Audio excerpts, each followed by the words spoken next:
Olá pessoal, tudo bem? Estamos começando aqui o nosso projeto Descomplicando o Direito do Trabalho e o tema que eu escolhi para essa primeira videoaula é justamente um dos mais complexos e mais tormentosos aí no dia a dia do trabalho, que é a terceirização. Então a pergunta de hoje é: como terceirizar corretamente? Para nós compreendermos como se terceiriza corretamente, é necessário entender o que é terceirização. O que é terceirizar? Terceirizar nada mais é do que passar para terceiros parte da atividade produtiva. Isso sempre foi um conceito doutrinário, isso sempre foi senso comum, todos nós sabemos. Mas como o direito brasileiro regulamenta a terceirização? Antes, pessoal, da Lei 13.429 de 17 e da Reforma Trabalhista, que é a denominação da Lei 13.467, que entrou em vigor em 11 de novembro de 17, praticamente não tínhamos no nosso ordenamento jurídico nenhuma regra de terceirização. As exceções em relação a isso dizem respeito basicamente aos serviços de vigilância, conservação e limpeza, que tinham e têm leis próprias que permitiam essa terceirização. E também, lá na lei de telefonia, tinha um artigo da lei que dispunha sobre essa possibilidade de terceirização, o que não era muito aceito pelos tribunais do trabalho. Então, até então, tínhamos uma ausência de regulamentação, o que foi suprido, de certa forma, com a edição dessas duas leis. E a principal modificação trazida por elas foi simplesmente a introdução do artigo 4º na Lei 6.019, que disciplina o que vem a ser a terceirização. A partir de então, temos essa definição de que a terceirização é a repartição da atividade produtiva para terceiros, desde que o tomador dos serviços, aquele que terceiriza, portanto, não dirige essa prestação de serviço. A empresa terceirizada é que irá dirigir essa prestação de serviço. No entanto, pessoal, para a gente melhor compreender o que se terceiriza certo ou errado, temos que andar um pouquinho para trás e nos lembrarmos de como era antes do advento da Lei 13.429 e da Lei 13.467. Nós tínhamos, pessoal, a súmula 331 do TST. Essa súmula dizia o seguinte: não é possível terceirizar atividade fim. Por exemplo, um banco que contrata uma empresa, uma pessoa jurídica legalmente constituída, para vender pelo telefone seus cartões de crédito e outros produtos, isso aos olhos da Justiça do Trabalho, até então, até ao menos a edição dessas duas leis retromencionadas, era tido como terceirização ilícita, ilegal. Por quê? Porque havia ali a terceirização de uma atividade fim. A atividade do banco é comercializar esses produtos. E a partir do momento em que ele passava isso para terceiros, sem uma autorização legal, a Justiça do Trabalho entendia que isto era uma burla, uma fraude à legislação trabalhista. E qual que era a consequência jurídica? Era a formação do vínculo de emprego daquele operador de call center com a instituição bancária. E a repercussão econômica era muito grande. Qual que era? Esse trabalhador que seguia, por exemplo, a convenção coletiva lá dos atendentes de telemarketing, passa a seguir a convenção coletiva dos bancários. A jornada de trabalho passa a ser aquela dos bancários e, portanto, podem ser devidas horas extras. E por aí vai. Então, pessoal, essa era a situação em que nos encontrávamos. Era proibida a terceirização na atividade fim. Esse cenário se modificou com as inovações legislativas de 2017, como disse agora há pouco. Mas engana-se quem diz que essas foram mudanças fundamentais para que tenhamos uma segurança jurídica na terceirização.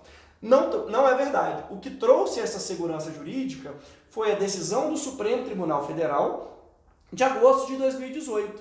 Essa decisão, pessoal, foi dada em sede de repercussão geral. Isso implica que todas as demais decisões do Poder Judiciário, da Justiça, obrigatoriamente têm que seguir este precedente, que diz o seguinte: é permitida a terceirização na atividade fim.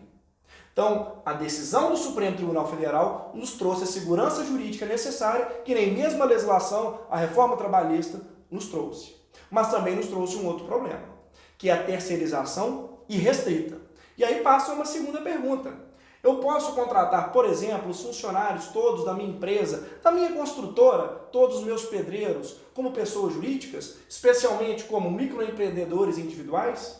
Isso, pessoal, na prática tem sido muito corriqueiro. E é um grande problema. Por quê? A terceirização, como eu disse na sua conceituação, ela pressupõe que não haja subordinação entre o trabalhador e a pessoa que toma serviços. Então, no meu exemplo aqui, vamos imaginar que haja uma construtora que tenha terceirizado os seus pedreiros na forma de microempreendedores individuais. Se no dia a dia ela continuar exigindo que esse trabalhador chegue no horário, se continuar exigindo que ele vá todos os dias e se faltar não possa adverti-lo, se ela agir dessa maneira, estaremos diante de um vínculo empregatício. Não vai ser a celebração de um contrato com uma pessoa jurídica que vai desnaturar isso. Por quê? Porque, na prática, estarão presentes os requisitos da relação de emprego.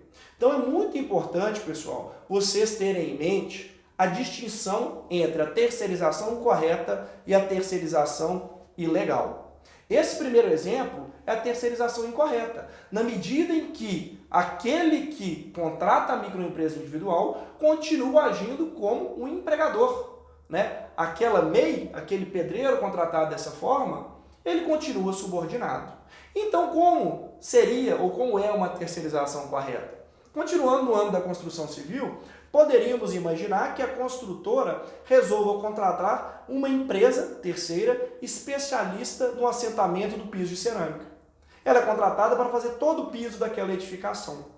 Até aí não há problema algum. Repito, se estivéssemos na regra anterior, antes da decisão, sobretudo, do Supremo Tribunal Federal, ou seja, nos ditames da súmula 331, isso seria simplesmente ilegal por constituir atividade fim dessa construtora. Esta etapa, então, nós já ultrapassamos. Então, o construtor, né, celebrou um contrato de prestação de serviço com essa empresa terceirizada.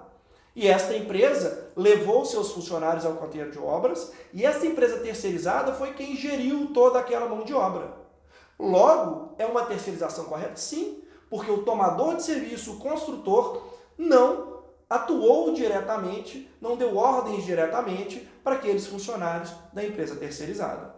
Então, quando falamos de terceirização legal, é esta que eu acabei de comentar, porque faltará ali na prática a ausência de um dos requisitos da relação de emprego, presentes lá no artigo 3º, que é justamente a subordinação. Por sua vez, se a terceirização ela é ilegal, nós temos o que nós chamamos de pejotização, que é a terceirização ilícita. Mas, pessoal, nós temos diversos outros pontos aqui que ainda temos que trabalhar. Um deles é o seguinte: se houver a terceirização legal, correta, esse tomador de serviço terá alguma responsabilidade jurídica? Sim, terá, pessoal. A própria legislação, mais especificamente o artigo 5º-A, parágrafo 5º da Lei 6.019, diz que a responsabilidade desse tomador de serviço é subsidiária. Ou seja, no meu exemplo aqui da construtora com a empresa que assentou a cerâmica, este construtor terá responsabilidade por eventuais dívidas trabalhistas daqueles operários que elaboraram na sua obra. Desde que, uma vez acionados, por exemplo, na Justiça do Trabalho, a empresa que assentou a cerâmica não tenha meios de efetivar o pagamento. Neste cenário, será obrigado, então, a tomadora do serviço a arcar com esses custos. E como, Júlio, podemos evitar que isso aconteça? Dou uma dica para vocês de ordem prática.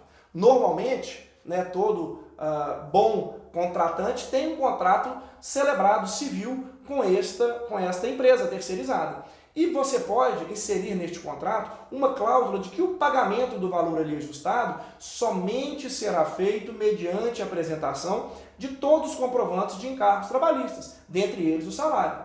Isso faz com que, no meu exemplo, o construtor se resguarde caso haja eventual inadimplemento. Então, ele pode inclusive reter o valor a ser pago para o terceiro se não houver essa comprovação. E para finalizar, pessoal, esse tema da terceirização, nós temos que responder mais uma pergunta. Eu posso contratar qualquer pessoa como terceirizada?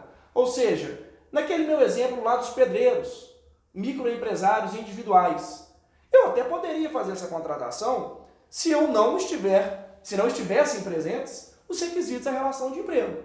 Mas isso não é suficiente. Além disso, a lei nos traz um outro requisito que é fundamental. O artigo 5º-C da Lei 6.019 diz o seguinte: não pode ser contratada pelo empregador a pessoa jurídica cujos titulares ou sócios tenham nos últimos 18 meses prestado serviço à contratante na qualidade de empregado ou trabalhador sem vínculo empregatício.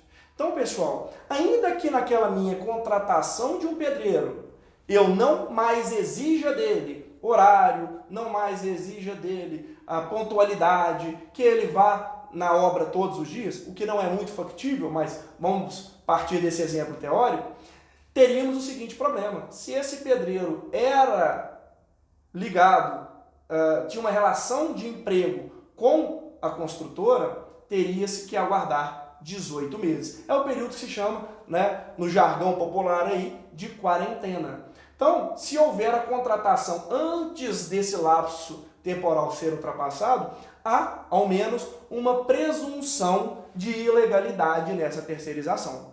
Então, pessoal, muito cuidado ao terceirizar. Primeiro, é a mensagem que eu quero deixar aqui para vocês. Primeiro, lembrem-se que a terceirização correta é aquela que estão ausentes pelo menos, dos requisitos da relação de emprego. Mais especificamente, via de regra, acontece a subordinação.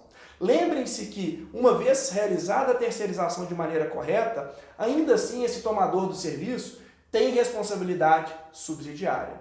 E, por fim, lembrem dessas regras de quarentena, porque, mesmo presentes as demais condições de uma terceirização lícita, ela pode ser declarada irregular pelo Poder Judiciário diante da inobservância desse prazo de 18 meses. Ok, pessoal? Essa é a mensagem que eu queria trazer aqui para vocês, no Descomplicando o Direito do Trabalho de hoje, como descomplicar a terceirização.